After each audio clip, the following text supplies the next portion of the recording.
This is my grandfather's number 1A folding pocket Kodak Model D camera, made sometime from 1898 to 1910 in Rochester, New York. I hadn't even known of its existence until one day when I was sitting in the living room and curiously saw it up on the mantel.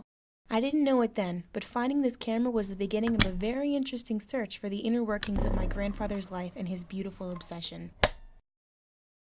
This is my grandfather's pocket watch. His pipe, measuring tape, slide rule, pocket knife, typewriter, American Revolutionary plate, watch, sighting tool, fork.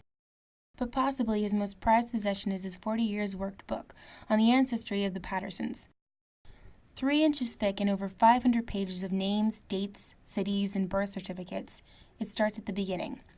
But whether it be a great-great-grandfather, first lieutenant of the 38th Iowa Infantry, the beginning settler of the 1869 Correctionville house, where everyone before my grandfather lived and farmed, a distant Australian cousin, my great-great-uncle who died of diphtheria at the age of 5, whose mother stayed in bed for an entire year in mourning, or a former member of the American Association of University Women, it all comes back to my grandfather, the man who figured it all out.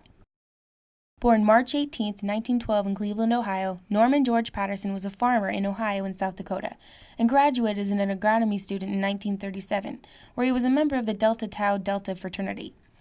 He was a botanist and practiced farming techniques for the majority of his life, until retirement when his genealogy project took off. In 1944 he joined the Army, but was discharged the same year due to pneumonia. In 1984 he made his first visit to Ireland to see land where our ancestors came from. In 2001, while restoring grave markers in Missouri, my grandfather died at the age of 90, doing what he loved. To most, he was a man known for doing things himself, but I knew him as my funny grandpa who let us stick plungers to the floor and play Skittles all day. He was a patient, hard-working man, and this was his camera.